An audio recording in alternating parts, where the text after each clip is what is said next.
Hello friends, welcome to Himalaya education school. Friends, आज हम यहाँ पे अध्ययन करेंगे करंट अफेयर्स का। आज है 26 दिसंबर और 26 दिसंबर के यहाँ पे जो भी इंपॉर्टेंट क्वेश्चन है, ये सभी क्वेश्चन फ्रेंड्स मैं यहाँ पे लेके आ रखा हूँ। और फ्रेंड्स, वीडियो के अंत में जो है क्वेश्चन मैंने लिया है, तो इसका आंसर आपको जो है कमेंट में देना है। आज का पहला क्वेश्चन है, क्रिसमस डे कब मनाया जाता है? तो ये मनाया जाता है 25 दिसंबर को। तो क्रिसमस का जो त्योहार होता है हर साल 25 दिसंबर को मनाया जाता है। ईसाई परंपराओं में यह ईसा मसीह के जन्म का स्मरण करता है, जिन्हें जो है ईसाई धर्म शास्त्र में उद्धारकर्ता माना जाता है। समय के साथ जो है क्रिसमस एक सांस्कृतिक और वैश्विक उत्सव के रूप में विकसित हुआ था, जो धार्मिक सीमाओं को पार करता है और लोगों को प्यार, खुशी और उदारता के विषयों के साथ एक साथ लाता है। दिसंबर माह के महत्वपूर्ण दिवस हम देखते हैं तो 1 दिसंबर को विश्व एड्स दिवस होता है और 2 दिसंबर को राष्ट्रीय प्रदूषण नियंत्रण दिवस, 3 दिसंबर को विश्व दिव्यांग दिवस और 4 दिसंबर को जो है भारतीय नौसेना दिवस, 5 दिसंबर विश्व मृदा दिवस, 6 दिसंबर को महापरिनिर्वाण दिवस और 7 दिसंबर को जो है सशस्त्र सेना झंडा दिवस, 8 दिसंबर को बोधि दिवस, 9 दिसंबर को जो है अंतर्राष्ट्रीय भ्रष्टाचार विरोधी दिवस और 10 दिसंबर को अंतर्राष्ट्रीय मानव अधिकार दिवस मनाया जाता है। 11 दिसंबर को अंतर्राष्ट्रीय पर्वत दिवस, 12 दिसंबर अंतर्राष्ट्रीय तटस्थता दिवस और यूनिवर्सल हेल्थ कवरेज डे, 13 दिसंबर को राष्ट्रीय घोड़ा दिवस और 14 दिसंबर को राष्ट्रीय ऊर्जा संरक्षण दिवस, 15 दिसंबर सरदार वल्लभ भाई पटेल की पुण्यतिथि, 16 दिसंबर को विजय दिवस और 17 दिसंबर को पेंशनर दिवस, 18 दिसंबर को अल्पसंख्यक अधिकार दिवस, अंतर्राष्ट्रीय प्रवासी दिवस और 19 दिसंबर को जो है गोवा मुक्ति दिवस मनाया जाता है। 20 दिसंबर को अंतर्राष्ट्रीय मानव एकजुटता दिवस मनाया जाता है। 21 दिसंबर को जो है अंतर्राष्ट्रीय मानव एकजुटता दिवस, 22 दिसंबर को राष्ट्रीय गणित दिवस और 23 दिसंबर को जो है राष्ट्रीय किसान दिवस मनाया जाता है। 24 दिसंबर राष्ट्रीय उपभोक्ता दिवस और 25 दिसंबर को जो है राष्ट्रीय यहाँ पे किसान दिवस मनाया जाता है। अगला क्वेश्चन है, राष्ट्रपति ने बिहार का नया राज्यपाल किसे नियुक्त किया है? तो ये किया है आरिफ मोहम्मद खान को। तो बिहार की राजधानी पटना, मुख्यमंत्री है नीतीश कुमार और पड़ोसी राज्य हैं उत्तर प्रदेश, झारखंड और पश्चिम बंगाल। यहाँ पे जो है 5 राज्यों के जो है यहाँ पे राज्यपाल चेंज किए गए हैं, उनको हम यहाँ पे देखेंगे। सबसे उसके बाद है मिजोरम। तो मिजोरम के जो राज्यपाल नए बने हैं वीके सिंह हैं, राजधानी यहाँ की आइजोल है, मुख्यमंत्री लाल दुहुमा है, पड़ोसी राज्य मणिपुर, त्रिपुरा, असम और यहाँ पे जो है देशों से सीमा मिलती है बांग्लादेश और म्यांमार। मणिपुर के नए राज्यपाल अजय कुमार भल्ला, मणिपुर राजधानी इम्फाल है। एन बीरेन सिंह है यहाँ के मुख्यमंत्री हैं, पड़ोसी राज्य है नागालैंड, असम और मिजोरम। म्यांमार से यहाँ की सीमा लगती है। ओडिशा तो हरिबाबू कंभमपति यहाँ के नए गवर्नर हैं, राज्यपाल भुवनेश्वर, मुख्यमंत्री मोहन चरण मांझी, पड़ोसी राज्य है पश्चिम बंगाल, झारखंड, छत्तीसगढ़ और आंध्र प्रदेश। केरल का नया गवर्नर राजेंद्र विश्वनाथ आर्लेकर, केरल की राजधानी जो है तिरुवनंतपुरम, मुख्यमंत्री यहाँ पे पी विजयन, पड़ोसी राज्य कर्नाटक और तमिलनाडु। अगला क्वेश्चन है, गारा जुबरसेन और फिजियोलॉजिक कोशांगिनी क्या है जो हाल ही में समाचारों में देखे गए हैं? तो यहाँ पे जो है ये मछली है। तो शोधकर्ताओं ने नागालैंड में 2 मछली प्रजातियां खोजी हैं। एक है गारा जुबर जेनिसियस और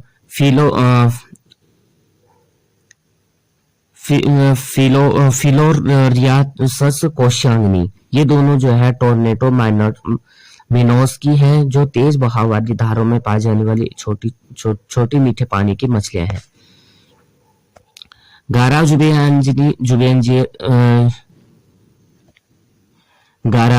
जुबेजेनिसियस को कोहिमा में ब्रह्मपुत्र की एक उपनदी जुबजा नदी में पाया गया, जहां इसका आवास तेज बहाव वाली चट्टानी धाराएं हैं।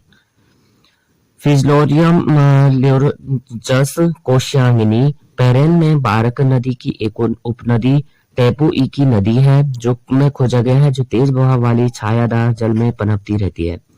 दोनों प्रजातियां मजबूत धाराओं के अनुकूलित हैं, जो सतहों को पर चिपकने और चट्टानी आवासों को में भोजन खोजने के लिए सक्कर लाइक स्ट्रक्चर का उपयोग करती हैं।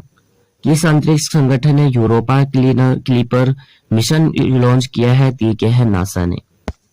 तो नासा का यूरोपा क्लिपर मिशन 10 अक्टूबर 2024 को लॉन्च हुआ है। इसका उद्देश्य है बृहस्पति के चंद्रमा यूरोपा का अन्वेषण करना, जिसके बारे में माना जाता है इसका बर्फीला सतह के नीचे एक महासागर है। 9 वैज्ञानिक उपकरणों में से लेस यह अंतरिक्ष यान जीवन के संकेतों के लिए चंद्रमा की सतह और उपसतह का विश्लेषण करेगा। मंगल के विपरीत यूरोपा पर जीवन की संभावना इसकी बर्फ के नीचे तरल पानी से जुड़ी है, जो मिशन को बाह्य अंतरिक्ष में जीवन की संभावना को समझने के लिए महत्वपूर्ण बनाता है। भारत में किस राज्य ने सबसे पहले एक उन्नत ई रजिस्ट्री प्रणाली संपदा 2.0 लॉन्च की है? तो ये की है मध्य प्रदेश। मध्य प्रदेश भारत का पहला राज्य बन गया है जिसने अपने नए ई रजिस्ट्री सिस्टम संपदा 2.0 के साथ दस्तावेज पंजीकरण को पूरी तरह से डिजिटल कर दिया है। इस उन्नत सॉफ्टवेयर और मोबाइल ऐप के माध्यम से दस्तावेज पंजीकरण ऑनलाइन पूरा किया जा सकता है, जिससे उप पंजीयक कार्यालय में भौतिक रूप से जाने की आवश्यकता समाप्त हो गई है। यह प्रक्रिया पूरी तरह से डिजिटल, सुरक्षित और कागज रहित हो गई है, जिससे उपयोगकर्ताओं के लिए यह अधिक सुविधाजनक और परेशानी मुक्त हो गई है। भारत ने हाल ही में महत्वपूर्ण खनिजों की आपूर्ति श्रृंखलाओं को बढ़ाने के लिए किस देश के साथ एमओयू पर हस्ताक्षर किए हैं? तो ये के हैं संयुक्त राज्य अमेरिका। तो भारत और संयुक्त राज्य अमेरिका यूएसए ने महत्वपूर्ण खनिजों की आपूर्ति श्रृंखलाओं को विस्तारित और विविधता करने के लिए एक नया समझौता ज्ञापन पर हस्ताक्षर किए हैं। इसका उद्देश्य है इस क्षेत्र में मजबूती लाने के लिए उनकी पूरक क्षमताओं को लाभ उठाना है। यह समझौता महत्वपूर्ण खनिजों की खोज और प्रसंस्करण के वाणिज्यिक विकास के लिए उपकरण, सेवाएं, नीतियां और सर्वोत्तम प्रथाओं पर केंद्रित है। यह एमओयू अर्धचालक, सेमीकंडक्टर्स और स्वच्छ ऊर्जा में नवाचार, पारिस्थितिकी तंत्र को बढ़ाने और आपूर्ति श्रृंखलाओं को सुरक्षित करने के व्यापक प्रयासों का हिस्सा है, जो अक्टूबर 2024 में 6वें यूएस इंडिया वाणिज्यिक संवाद के दौरान हुई चर्चाओं के बाद किया गया है। हाल ही में तीसरा 25T बोलर्ड पुल बीपी टग अश्वा की शहर में लॉन्च किया गया है। ये किया गया है फ्रेंड्स कोलकाता में। तो तीसरा 25T बोलर्ड अप बीपी टग, जिसका नाम अश्वा है, 3 अक्टूबर 2024 को कोलकाता में लॉन्च किया गया। अश्वा भारत सरकार की मेक इन इंडिया पहल का हिस्सा है। इसे भारतीय रजिस्टर ऑफ शिपिंग IRS के वर्गीकरण नियमों के तहत निर्मित किया गया है। यह जो टग है भारतीय नौसेना की परिचालन क्षमताओं को बढ़ाएगा, महत्वपूर्ण कार्यों में सहयोग करेगा और समुद्री समर्थन अवसंरचना को सुदृढ़ करेगा। वार्षिक भारतीय नौसेना सम्मेलन Indo Pacific regional dialogue IPRD 2024 का विषय क्या है? तो ये है फ्रेंड्स इंडो पैसिफिक में संसाधन, भू राजनीतिक और सुरक्षा। 2024 Indo Pacific regional dialogue IPRD एक वार्षिक भारतीय नौसेना सम्मेलन नई दिल्ली में आयोजित किया गया है। इस सम्मेलन का विषय है इंडो पैसिफिक में संसाधन, भू राजनीति और सुरक्षा है। IPRD भारतीय नौसेना का अंतर्राष्ट्रीय रणनीति संवाद के लिए प्रमुख मंच है, जो इंडो पैसिफिक में समुद्री सुरक्षा पर चर्चा करता है। इस वर्ष के सम्मेलन में पारंपरिक और नए समुद्री संसाधनों का भू राजनीति पर प्रभाव विशेष रूप से रेखांकित किया गया है, जिससे हाइड्रोकार्बन जैसे अपतटीय ऊर्जा संसाधनों का भविष्य की भू राजनीति को आकार देने में योगदान शामिल है। टोंगा ट्रेंच हाल ही में वीडियो में कैद हो गई है। गहरे समुद्री जीव का नाम क्या है? ये है बिग फिन स्क्विड। तो बिग फिन स्क्विड मैग्नाफिना को हाल ही में जो है टोंगा ट्रेंच ने 10,800 फीट की गहराई पर फिल्माया गया था। इसके लंबे टेंटेकल्स के लिए जाना जाता है, जो शरीर की लंबाई का 90% तक फैल सकते हैं। इस दुर्लभ प्रजाति के केवल 20 मामले दर्ज किए गए हैं। वैज्ञानिक मानते हैं कि अपने लंबे अंगों का उपयोग शिकार पकड़ने के लिए करता है। यह गहरे समुद्र के जीव महासागर जीवन के रहस्यों और गहरे समुद्र के अनुसंधान के महत्व को उजागर करता है। नेक्स्ट क्वेश्चन है स्वच्छ भारत मिशन शहरी 2.0 जो हाल ही में समाचारों में देखा गया है, का लक्ष्य किस वर्ष तक पुराने लैंडफिल्स को साफ करना है? यह है 2026। तो स्वच्छ भारत मिशन शहरी 2.0 जिसे 2021 में शुरू किया गया था, का लक्ष्य है 2025-26 तक भारत के सभी पुराने लैंडफिल्स का निपटान करना है। अब तक 2421 में से 474 पुराने लैंडफिल्स को साफ किया जा चुका है। जिससे 2617 एकड़ से अधिक भूमि को पार्क और एकीकृत कचरा प्रबंधन परियोजनाओं, इंटीग्रेटेड वेस्ट मैनेजमेंट प्रोजेक्ट्स जैसे वैकल्पिक उपयोगों के लिए पुनः प्राप्त किया गया है।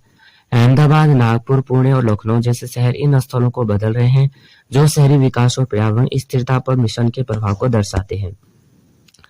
हाल ही में चर्चा में रहा अन्ना दर्पण सिस्टम की संगठन की पहल है, यह है भारतीय खाद्य निगम FCI। तो भारतीय खाद्य निगम FCI ने अपनी डिजिटल परिवर्तन परियोजना अन्ना दर्पण के लिए कॉफरेज लिमिटेड को सिस्टम इंटीग्रेटेड के रूप में चुना है। इस परियोजना का जो उद्देश्य है आपूर्ति श्रृंखला प्रबंधन को सुव्यवस्थित करना और सुधारना, जिसमें एक इंटरेक्टिव और उपयोगकर्ता अनुकूल डिजाइन होगा। यह परियोजना जो है डेटा एनालिटिक्स का उपयोग करके रणनीतिक और परिचालन निर्णय का समर्थन करेगी। यह सिस्टम आंतरिक और बाहरी प्रणालियों के साथ एकीकृत होगा और मोबाइल एक्सेस का प्राथमिकता देगा। राष्ट्रीय खाद्य तेल मिशन ऑयल पाम के तहत 2025-26 तक कच्चे पाम तेल का उत्पादन लक्ष्य क्या रखा गया है? तो यहाँ पे ये रखा गया फ्रेंड्स,